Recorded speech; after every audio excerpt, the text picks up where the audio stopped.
Olá, seja muito bem-vindo, seja muito bem-vinda à nossa segunda aula de rede de computadores. Na aula de hoje, nós veremos uma introdução aos protocolos de comunicação que vimos na primeira aula. Os temas abordados desta aula serão definição dos protocolos de comunicação, importância dos protocolos, exemplos de TCP/IP, exemplo de HTTP, exemplo de FTP e função dos protocolos. O que são os protocolos de comunicação? Quando falamos de rede de comunicação, entendemos os protocolos como um conjunto de regras e procedimentos objetivos que controlam a troca de dados entre máquinas e sistemas de automação, garantindo que as conversas entre eles sejam eficientes e sem perdas. Ou seja, é o que faz acontecer a troca de dados entre um ponto e outro. Pronto. Assim que a gente pode definir. Imagina que tem um ponto no lado direito, um ponto no lado esquerdo. O que o que faz com que esses dois pontos se comuniquem é o protocolo. É exatamente o que ele diz aqui, ó. Ele garante que as conversas entre eles sejam eficientes e sem perdas. Aqui eu deixei um resumo, né? Protocolo é um conjunto de regras que governa a comunicação de dados. Ele representa um acordo entre os dispositivos que se comunicam. Garantem a formatação, envio, recepção e interpretação correta dos dados. Vamos falar agora um pouco sobre a importância desses protocolos. Por que é tão importante que a gente saiba o que é isso, né? É importante porque eles permitem a comunicação entre diferentes dispositivos e sistemas. É importante porque ele traz integridade para os dados e isso garante que os dados sejam transmitidos corretamente. Eles melhoram a eficiência e a confiabilidade da comunicação. São responsáveis por estabelecer e controlar a comunicação entre dispositivos, garantindo que essas informações sejam transmitidas de forma eficiente e segura. Sempre isso, né? Tem se falado muito de segurança nos últimos anos dentro da tecnologia. E aqui ele reforça isso. Ó. Esses protocolos definem as regras e formatos de comunicação, permitindo que os dispositivos e sistemas se comuniquem entre si de forma eficiente e segura, né? Tá sempre reforçando essa seguridade que deve existir, né? Agora aqui a gente vai de fato falar sobre o TCP/IP. O que é isso que eu tanto falo? Pode ter gente que nem sabe o que é isso e tá vendo essa aula agora, né? TCP/IP, TCP/IP, TCP/IP foi basicamente isso que eu falei nessa aula e na aula passada. O que é de fato? É um conjunto de protocolos que possibilita a comunicação entre computadores e servidores, o que forma a internet. Ele combina o protocolo de controle de transmissão, TCP. Ah, Samuel, por que não é PCT?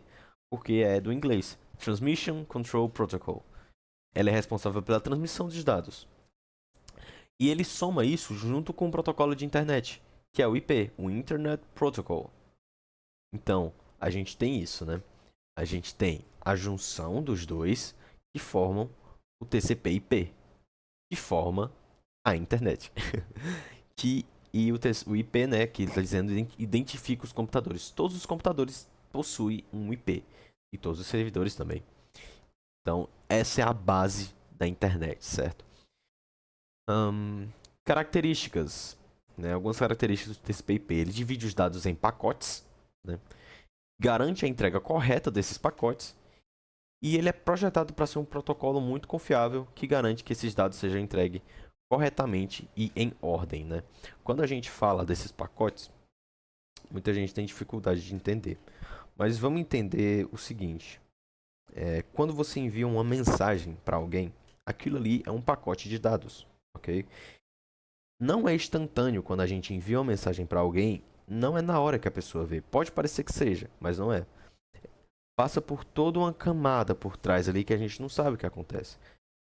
Quando a gente pega o nosso computador, por exemplo, e a gente, a gente consegue colocar um comando dentro do nosso computador, onde a gente vai ver o IP do nosso computador. Quando nós pegamos esse IP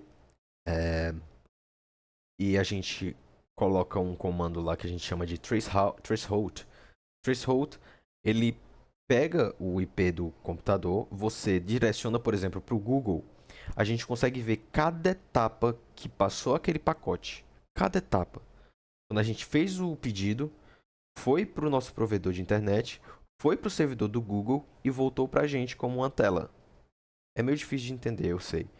Mas quando você pesquisa google.com, você está pedindo a tela do Google no servidor do Google, que você quer isso no seu computador, entendeu? Tem como a gente ver todo o caminho que faz esse pedido, todo o caminho que a gente pede esse pacote, entendeu? E, obviamente, vem a entrega desse pacote. Por isso que a gente fala aqui, ó, garante a entrega correta dos pacotes. Acho que deu para entender, né?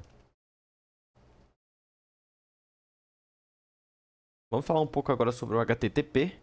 Ele é a sigla para Hypertext Transfer Protocol, ou protocolo de transferência de hipertexto, como a gente falou na aula passada.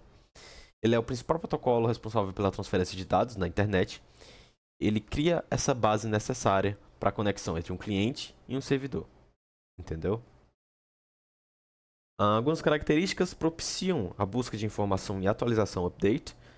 Pode ser implementado em cima de qualquer protocolo de internet. Ele também tem uma comunicação entre os agentes usuários e os gateways, permitindo acesso a hipermídia a diversos protocolos do mundo internet, tais como o SMTP, NNTP, FTP, que a gente vai falar mais na frente, Gopher, Waze, tem vários. Usado para carregar as páginas de web, né? Então, quando a gente procura alguma página dentro da internet, a gente está usando HTTP, mas como eu já falei também, o HTTP está caindo muito em desuso nos últimos anos, porque agora, como tem se falado muito de segurança, agora a gente usa o HTTPS, que é o S, obviamente, é de segurança, né? É muito mais seguro. O FTP, finalmente falando dele, ele é o File Transfer Protocol, que é um protocolo de rede para transmissão de arquivos entre computadores. Dentro do conjunto TCP/IP, ele é um protocolo da camada de aplicação para o download e upload de arquivos em conexões do tipo cliente-servidor, agindo na transferência de dados. Ou seja, é puramente o download que a gente faz. Quando a gente baixa qualquer coisa na internet, a gente está usando o FTP. Pronto. Não tenho que não entender aqui. Características de vídeos dados em pacotes. Garante a entrega correta desses mesmos pacotes.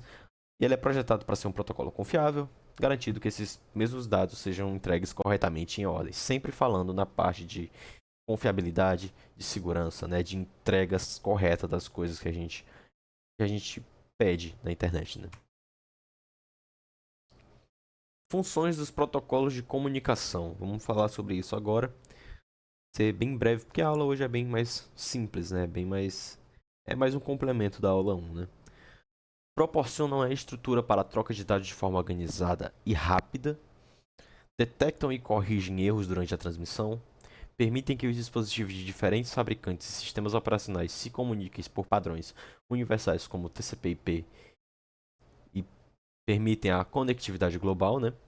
Gerenciam a taxa de transmissão de dados para evitar congestionamentos, gerenciam a criação, manutenção, encerramento de conexões entre dispositivos, protegem os dados durante a transmissão contra acesso não autorizado e ataques, né?